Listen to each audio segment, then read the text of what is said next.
We're good. Okay, Sabine, over to you.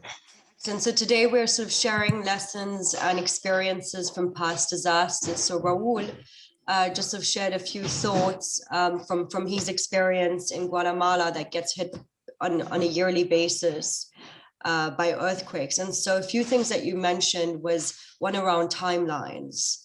And I think that is it's a very interesting conversation to have, because of course, you know, if you're new to a disaster and you arrive at a disaster site, one expects things to move much faster in the face of need than it does. I mean, we can also, Nepal has an incredible story and inertia, you know, so I mean, Ashok can maybe talk about the Nepal experience as well, but you know, sort of political events sort of delay reconstruction, and also the planning and the structuring and the movement of money takes a long time. And so reconstruction can take a very long time to start, even though they also say that reconstruction ought to start, you know, way before the disaster. So reconstruction planning. But in reality, there are huge delays that one faces after disaster. And sort of also what it reminded me of is like this book, which is amazing. It's like, it's from a library. It's the only one that I could source. So it's from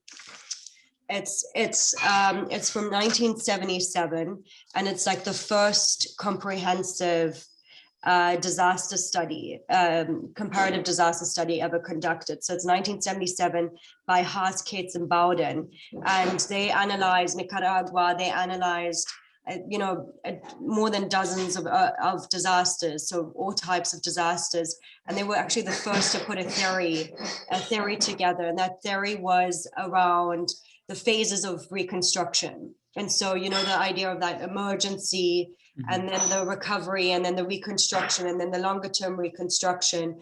This is sort of their thinking. But at the time, they were saying that, you know, recovery is a very organized, sequential event. Like these events happen sequential and it's orderly. And obviously in the meantime, you know, the orderly has been disputed quite a lot, but sort of that's where that, you know, the recovery, reconstruction, early recovery, response, early recovery, that started here. And it's 1977, so it's not long time ago, and that shows how young so the disaster risk management study is. And then you were also saying about like institutions, and ultimately disaster risk management is management, and management is institutions, and so management is leadership ultimately. And so it all boils really down to institutional capacity, which is a management function, and leadership.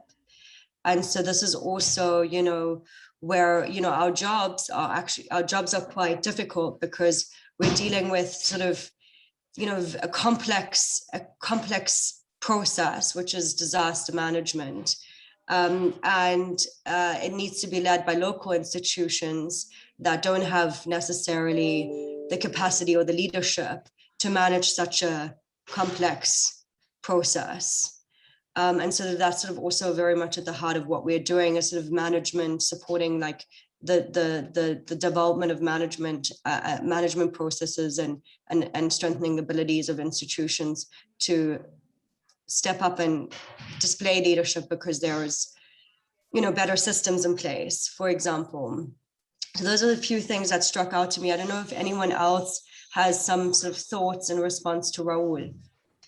Yeah, I would like to add to what Raul and yourself said, that it's about, institutions, and obviously, but also institutions being aware that they are not able to do this by themselves, because we can see it from the outside that they don't have enough resources or capacities, but sometimes from the inside, they don't acknowledge this themselves.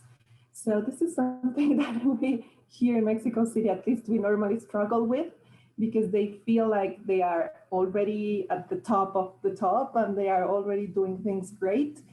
So it's hard to you know, in a very diplomatic and very kind way, to let them know that they're probably not there yet, and that a little bit of help would always be necessary. So I guess it's also about the internally, this institution acknowledging that they need this, and they are not where they should be yet. Yeah, no, it's a really like the point on responsibility. Sorry, Raul. The point on responsibilities is also an interesting one. So Japan used to, because they're so state-led, Japan used to look after all its citizens and see it as its responsibility to help their citizens when it recovers. And so it was very sort of like government-centric, government, you know, it's a government's responsibility kind of perspective. And that has changed dramatically now, because when you look at like the billions of dollars, like the most costly disaster was the tsunami in 2011 or something in Japan. I mean, the costs, the economic losses were exuberant. The government, even the government of Japan, that's very, very rich, doesn't have the capacity to pay for that kind of, those kind of funds. And so their whole disaster risk management approach now, so what Japan and the academics and everyone is pushing for, which is a very different viewpoint, is from, you know, government, this is government responsibility, is that everyone carries, and the government says this, everyone carries disaster risk management responsibility. And the government's job is also done to let the citizens know that that's their responsibility and provide them with information that they can make risk-informed decisions. And then also they're looking at different ways of incentivizing people to make risk-informed decisions. Like you do have the ability to get bigger payouts when you've shown that you've done risk mitigation measures rather than buying the new car. So they're trying that. I mean, they're not very successful at it as of yet. But that's sort of where Japan's trying to go, just because they realize that government can't do it all, not only from a financial point of view, but you know, from various other perspectives. And I think that's also the private sector engagement hook that USAID is trying to work out, but doesn't quite know how. But, you know, sort of, you know, there is capacity there. How can we integrate or utilize that capacity to reduce risk and also support effective responses? Raul. Yeah, I just was going to say to that what Victoria said, that one of the biggest identified problems here is that every time we have less technical institutions that are not affected when the government change. And so every 4 years, many things change, almost everything. So there is a small institution which we are working with. Maybe you have heard about it. It's the Mancomunidad, for the ones that have been involved with Guatemala and Prepare. The Mancomunidad is it's like a technical institutions that 7 municipalities have here in Guatemala City. And they are a very small group, maybe of 8 people, technical people, that fortunately they have remained for several years already. So they were telling me how frustrating it is for them that every 4 years everything changes in Guatemala municipalities. And also one very big problem that we have here is that when we have elections, it's elections of central government, of municipal governments, of Congress, of everything, right? It's not like other countries where you go electing authorities by stages. Here it's all at the same time.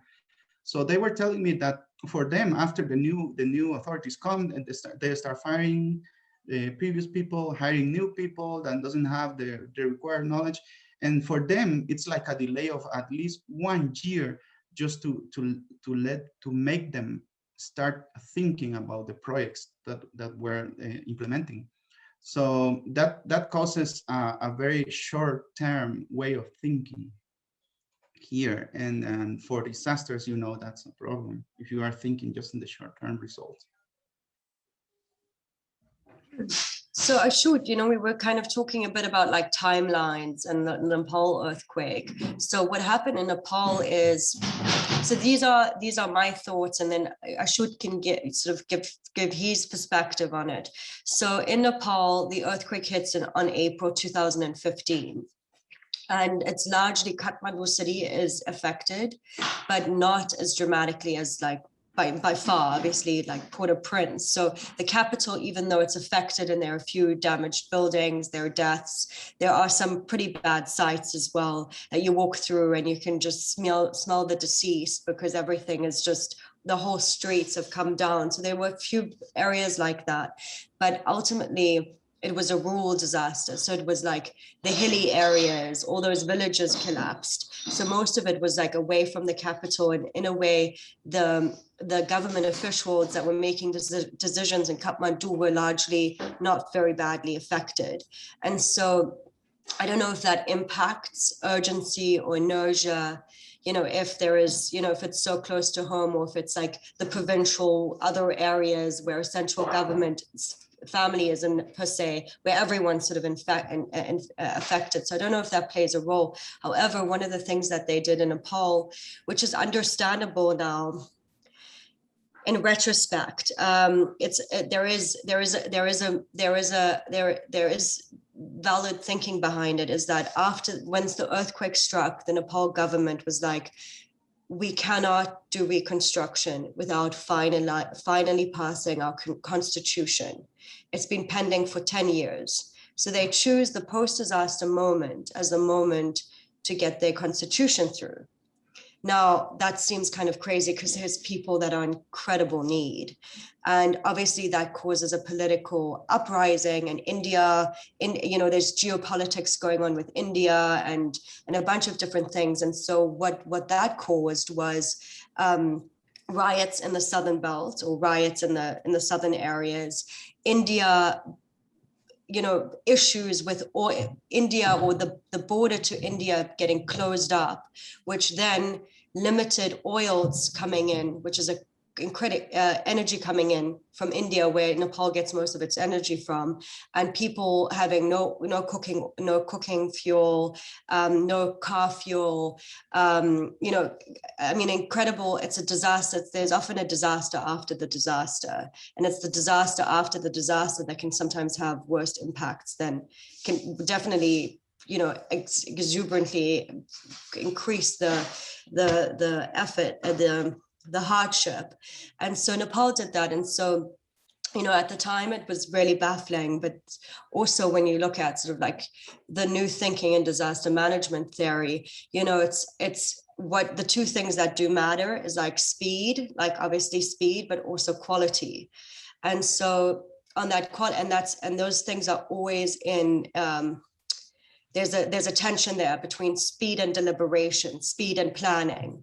And of course, what they wanted to do by passing the constitution is because then there is more, then the local authorities, with the new constitution, the local authorities have more authority, and there's clearer authority. And so capacity building at local level then is much better. And so in the long run, it would potentially, this we don't know because we have so little studies, but in the long run, the question is like, did that actually help build institutional strength at local level? Because there was a political system set up that provided for the resources to be channeled to local governments, and local governments' involvement in the decision-making process, which before the constitution wasn't passed was not possible. Ashut, you know this much better than I do. And so, some of your thoughts here as well would be fantastic.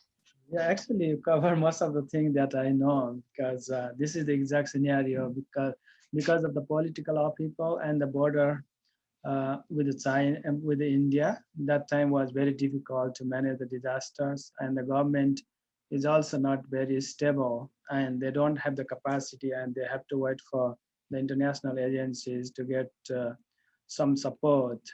But finally, once they pass the constitution and they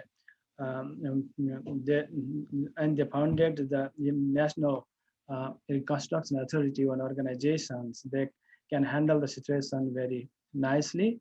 Now it seems that they have reconstructed most of the damaged areas.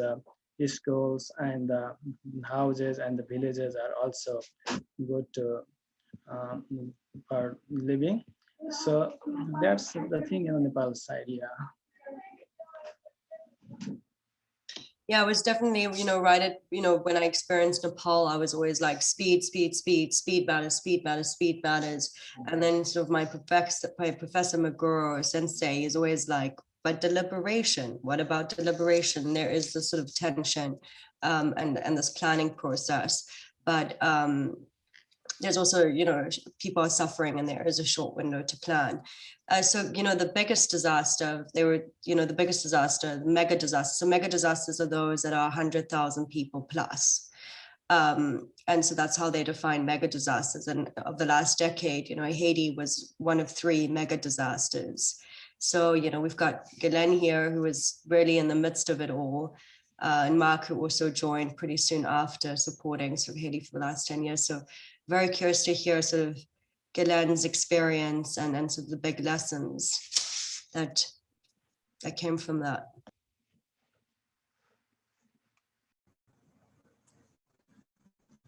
Let me know if I freeze because my internet is not very good. You hear me? Did I freeze? No, we can hear you. Mark, am I? Oh, thank you.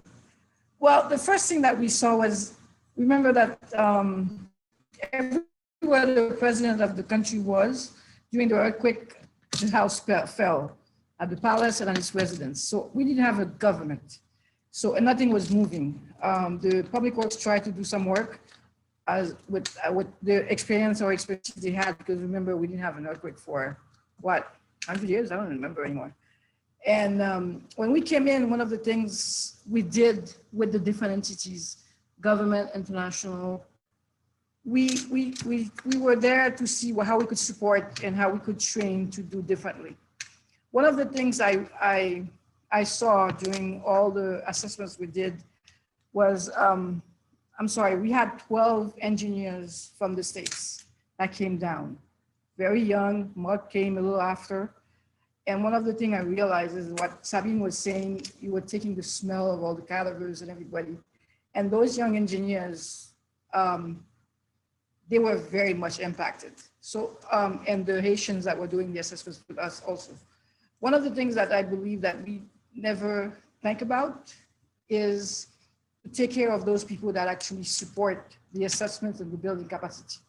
Because mentally, those were very active. And in Haiti, we don't take care of that part.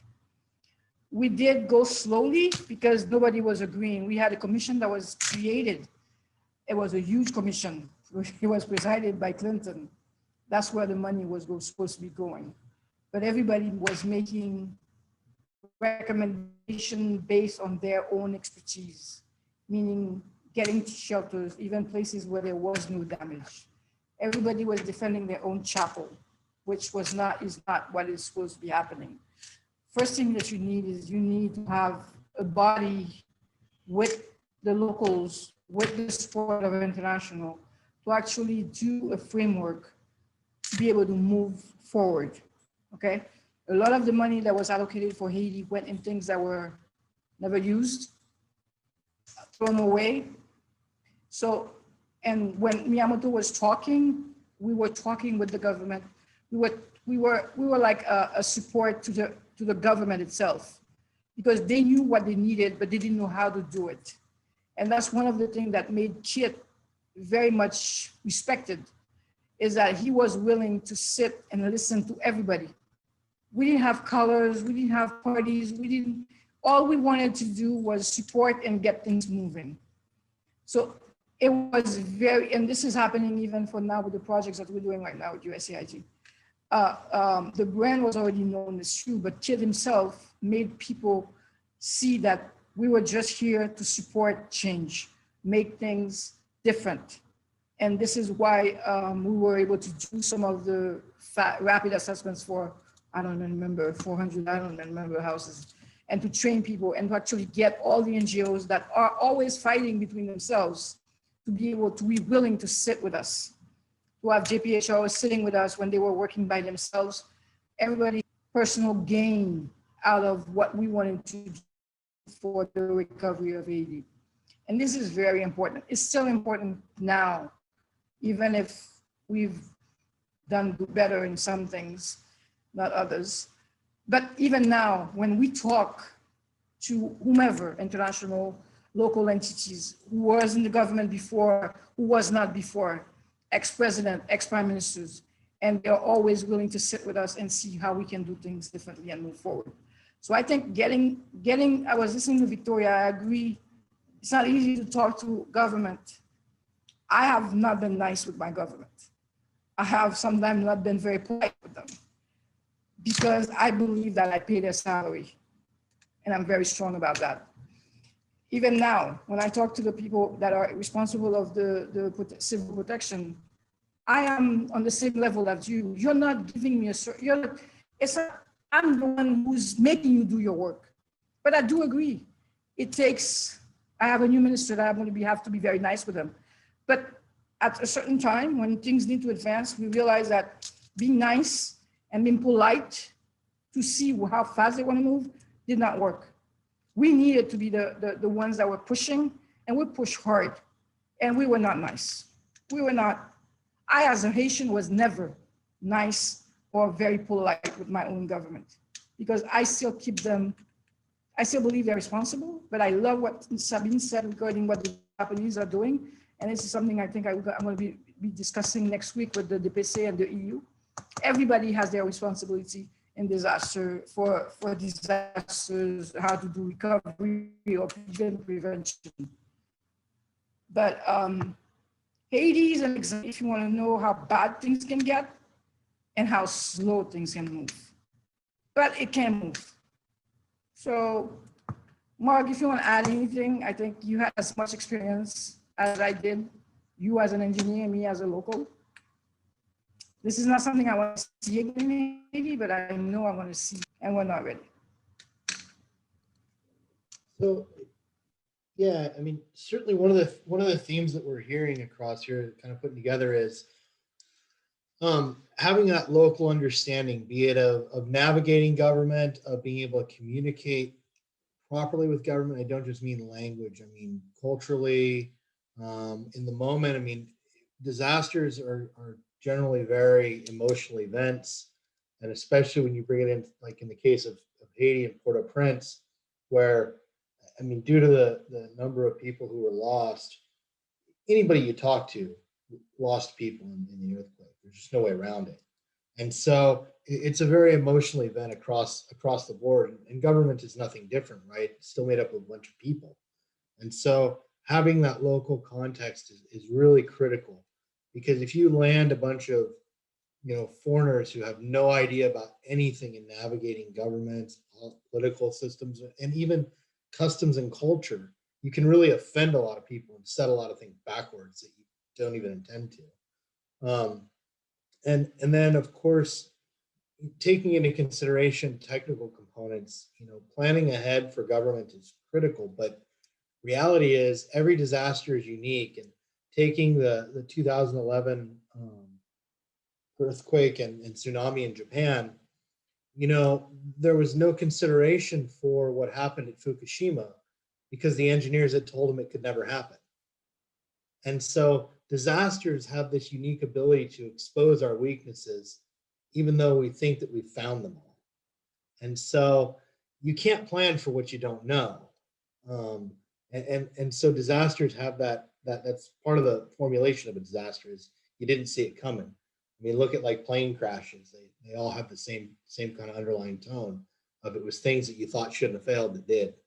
And so as you kind of try and pull these pieces together, I mean, obviously there's technical components. I think most places around the world you can find local people with the knowledge that's needed. Now the key is marrying those people and those capacities with the decision makers and with the implementers, and kind of getting those pieces walking in the same line. And while Ghislaine mentioned that Haiti has a lot of challenges in that way, it also has a lot of benefits because there's a lot of things there. It's like just decisions made and you go forward. Whereas a lot of environments, you see recovery takes a long, long time. You go to Port-au-Prince today and drive around, and you really got to look around to find signs of the earthquake, which was a very deep scar.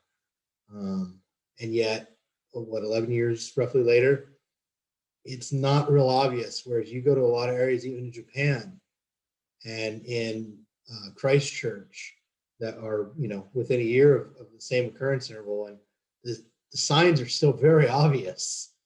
And so there's a lot of resilience in the people, and I think that's kind of Japan looking to tap into that readiness and ability and resilience of the people is a key step to quick, expedient recoveries.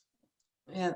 I guess I've kind of babbled around in a long circle. So No, I mean, really great point. So unlike the responsibility points, I guess sort of a government responsibility would be to define the roles and responsibilities of the different sectors, you know, and hold them accountable to, you know, operating within those mandates and also defining mandates for each of those sort of groups within society.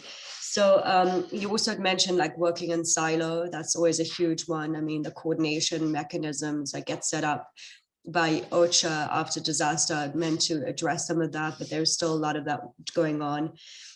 And then like, you know, people working from their own agenda is a big one, and it's detrimental to the response, but it's all these competing interests and people pushing for their interest. So one of the things, so there is an attachment to place. And so we know that, you know, back in the day in Latin America, you know, indigenous groups moved away from sites that had experienced a disaster, but in more common than not, this is also a study conducted by, who was that? It's Olszewski. He's like one of the big writers in the DRM space. And and they looked, you know, mostly what happens is that people rebuild on the same place. And so it's sort of an attachment to place. And then the idea there as well is that there's always, even if you want to do a reconstruction plan or rebuild that city, that you're competing with the previous, how the city looked before, because in the citizen's mind, they want to return to how they remember their city. And so there's another tension there between sort of development urban plans, and sort of how the citizens remember what they, you know, how they want to return. So the existing city or the existing place that's a thing here. And they say that resettlement is the last option. However, it's really tricky because a lot of people are in very highly disaster prone places. And I thought maybe Amir or Mark could speak to this. In Indonesia in 2018, there's so many great calls on Beirut. We've got Enos, who had Colombia earthquake. Victoria can also have Mexico City earthquake. Juan, Ecuador. So we have Cali on Texas. So we've got all these great experiences here. The hour's running out. But in Indonesia, what happened is like the government relocated people to this area, to this island called Palu. And it's got, you know, do you remember that sort of earthquake landslide stuff that rolled up all the houses? And so the big question thereafter was like the government had moved people there. People didn't want to relocate. However, if you want to build a safe home, so this was the conversation at the shelter cluster, was like you have to put a tiny little, you know, like affordable house, which is usually like, you know, they're quite small boxes with like piles that go meters and meters and meters down to hit bedrock. That would be a safe house. Otherwise, you know, it can also slip away. And so there is like the complexities of these relocation sensitive sites. I don't know, Mark and Amir, if you have any thoughts on that to share. Yeah, Mark, go ahead. I think you visited the site. Yeah. So I guess, yeah, certainly it was a very unique situation there. I mean, this is something that had really the kind of landslide and earth soil geotechnical failures that were witnessed in Palu had never been seen before. Actually, I think did a magnitude 10 on this a while back. It should be in the archive somewhere. If anybody's interested in kind of looking into it a little more and seeing some photos and explanation.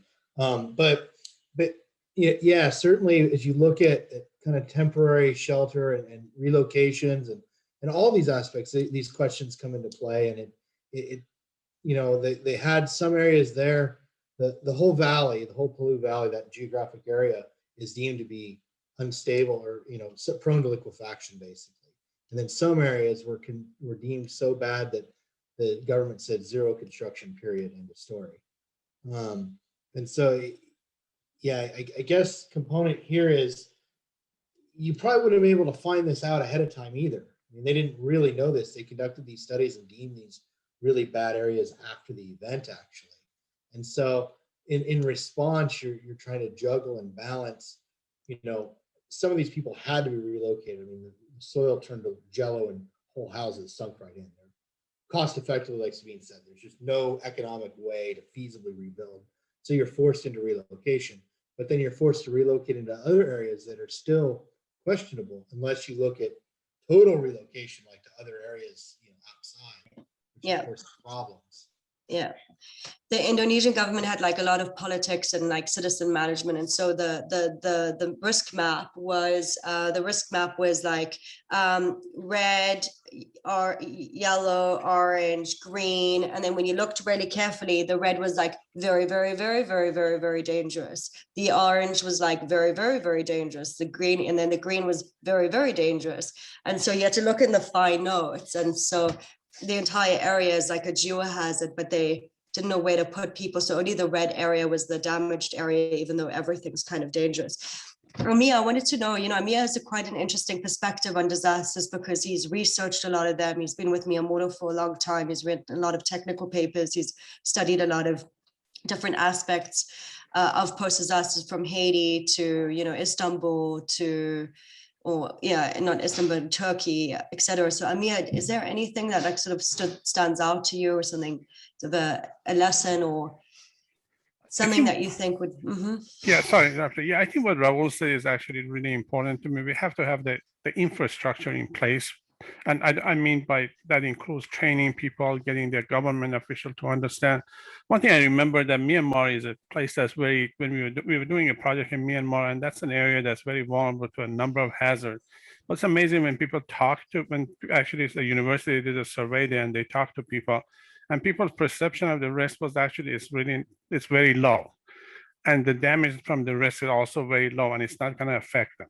So I think that there's a lot of work that has to be done. Again, I'd like to emphasize what Raul said, to really, educate people that just because there is no flood or earthquake today doesn't mean there's not going to be one tomorrow, because people have a tendency of not prioritize it because it doesn't happen as often. So I think that is the big thing for me, that we just have to keep pushing and pushing and educating people and the officials. Mary Kamaria is also another like big thinker in the DRM space. She's made really big contributions in terms of like defining some of the key pieces. So Mary, she's from Berkeley and she's worked all around the globe.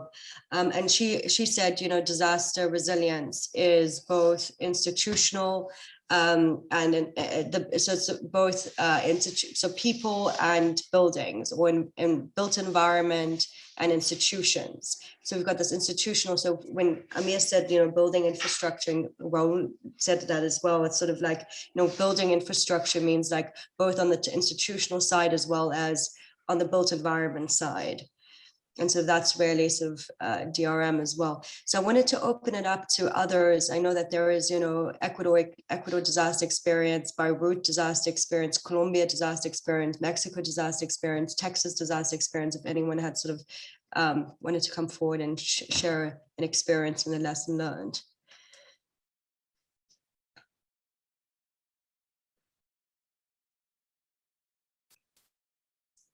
Victoria.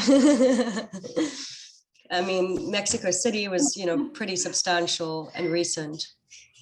Yeah, it was very recent. I guess myself, I hadn't experienced any earthquake before in my life.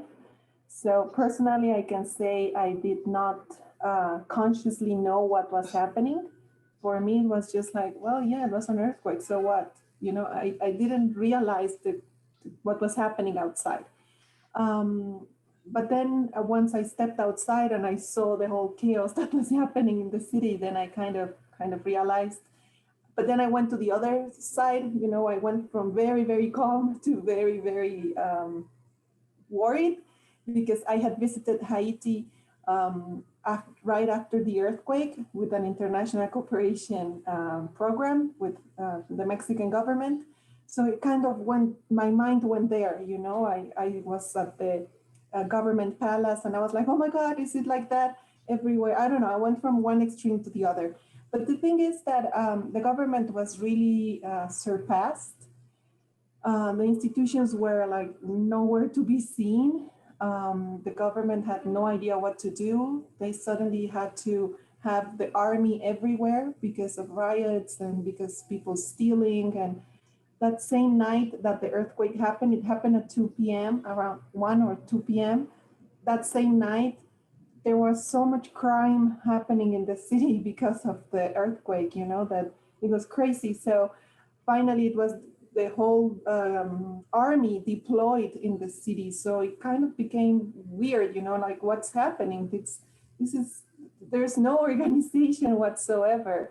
And people, that's where the civil society really took a very important role. It was basically the people who started organizing everything and who started saving people from collapsed building and who started giving all this help and taking their roles that the government was not doing, or no leadership at all. They were completely surpassed, no idea what to do. So it was the civil society who really responded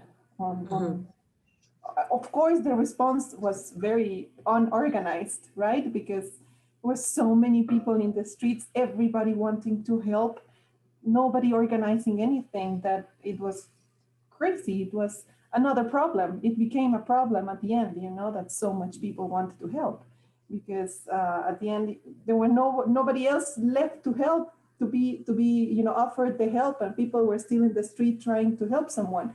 So it was really chaotic. It was a great lesson. And personally, of course, it was also a huge lesson on what happened to personally myself. I kind of underestimated at the beginning, and then reality hit. And in terms of what I do at home and everything, I already have my security backpack ready. I always have my keys stuck to the door, because I know at any time I need to open and run. I'm always with this very, very conscious mind. I take showers very fast because I don't know what can happen. So it's the first time I live something like this. And I guess I went to one extreme to the other. And now I'm kind of trying to be in this calm middle, but prepared, calm, but ready to act anytime. Yeah, I think the hardship of post disasters is only manageable because of the great solidarity and kindness one also sees. And so I don't know if that's sort of unique to natural disasters. I sometimes wonder, I don't work man-made, but that's sort of what makes it maybe, so there is incredible solidarity, incredible leadership by people that one sees. I know we're up against the hour, and so if anyone needs to drop off for a meeting, please do so. I do want to ask if Carl from Beirut, I understand if you need to leave, but I was really curious to hear about Carl's experience in Beirut. I mean, he was there during the blast. I don't know if it was his first disaster experience, and sort of what went through him. How did he, observe the international community, plus, responding? What are some of your thoughts and experiences? Yes. Hey, Sabine. Yeah, thank you for the introduction. Yes, I think I haven't been to other disasters besides Beirut, I think, but I have some idea, and I think the Beirut disaster was a bit different in that it is, we don't know if whether it's natural or or if it's man-made or no, and then that's why the people perceive it a bit different than a typical natural disaster. So if your house gets damaged by an earthquake or something, that it's your fault for not taking care of the house. You want to rebuild it. You're ready to do things. But the mindset of the people after the blast was kind of different, because people were all like, they were frustrated, and they were thinking that it's not my fault that all of this happened. Why should I repair it? Why should I? So I think the people's ideology through this disaster was kind of different. Now, the moment of the disaster, so as Victoria was saying, it was kind of chaotic. So the military came down, but really who did most of the work was the people. Like a lot of volunteers, hundreds and even more, like maybe thousands, went down on the street and they did the cleanup. They did a lot of the work while the military was only maintaining order. but the day of the of the disaster, what everyone could think of was just to to restore peace and safety for everyone. So that's what I felt regarding the people, especially now after the blast. So now that the blast happens, and then we're going there and we're telling them about the earthquakes and and the risks. They still don't see the risk of the earthquake very well because they didn't really experience it. So they're a bit more hesitant than than after being through a disaster. They're willing to change, but they're really kind of set in, like their traditions are set in stone. So it's difficult to make people do things differently when they've been doing the same thing for years before. So that's what I've been experiencing so far. But it's been a great experience. So Yeah. So like there's two things about it. So like when you address one disaster, you need to be holistic. And also like if we're doing earthquake, we should also look into hurricane and wind. We need to do a little bit more, multi-hazard programming. But it is true that people are like then only focused on that hazard, even though the others might be around the corner. One of the questions, it's around this responsibility, who is responsible? And so I'm curious to know, because you were saying, it's a blast, it's man-made, the government, there's evidence that the government didn't take action or did protective controls. And so the people feel like it's the government's responsibility, or it's not theirs, it's someone else's someone else's responsibility to help them. So my question is to like Victoria, like, what was the same sentiment in Mexico? Did they believe it was the government's responsibility to repair their homes, or did they see it as their responsibility? Yeah, no, 100%. It's the government's responsibility to fix their homes. Yeah, even though they were poorly maintained, even though they were, very, very old, and whatever situation or condition their buildings were, it was definitely something that was the government's responsibility to fix. There were even protests and demonstrations in the streets, blockages, requesting the government to pay for it because it was the government's responsibility. And at the end, it did happen. I mean, at the end, the government did cover for all of the houses. Yeah. Raul, how about in Guatemala? Do you think, how do the people see it? Do they see it as their responsibility? Do they go about rebuilding their homes, or do they expect government support and see it as government's responsibility? Well, I think it depends. It depends what's the economic level of people. I think the poorest people expect the government to rebuild, but I would say that most of the people that are still poor but not that poor, they expect to do it by themselves. But here we have a huge problem that for people, the first option I think is to migrate to the United States.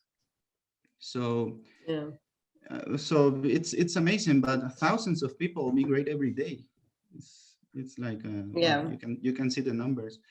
So, but they're not expecting. I mean, just maybe the poorest people are expecting the government to rebuild for them, but not the rest. So it's like not an overall cultural thing, but an income level thing. Victoria, was there an income level difference as well? Do you think it was generally culturally they thought, we need some payout from the government here? It was general. It was general. Actually, people with higher income level were those that were demanding government pay, reconstruction. So it was quite the opposite. So, Ashud, how about in Nepal? What do you think? What do you think it was? Did the people see it as a government's responsibility? Expect that? Actually, the thing is, people these days don't see about the government responsibility because because they build back their one construction, so they didn't wait for the government. Yeah, I remember that in Nepal, like those that were actually granted funding waited for years and years. It was like 3 years later. Like I remember one of the guys that we used to see on a daily basis. We were like, "And did you get the money for your house?" And he's like, "No." It's like 3 years later, 4 years later, he's like, "No."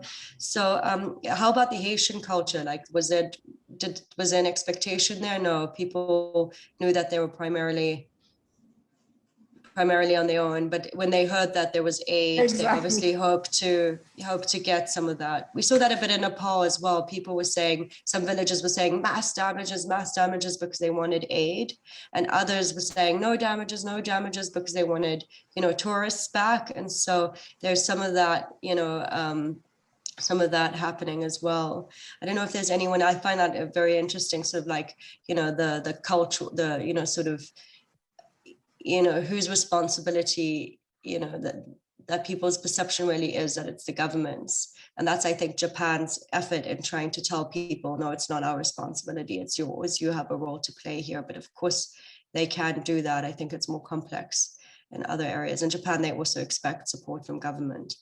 So I know we're 7 minutes over. I just thought this was a really great discussion. I have a PowerPoint presentation, but I way prefer to take this opportunity of like a small round table to actually have a conversation.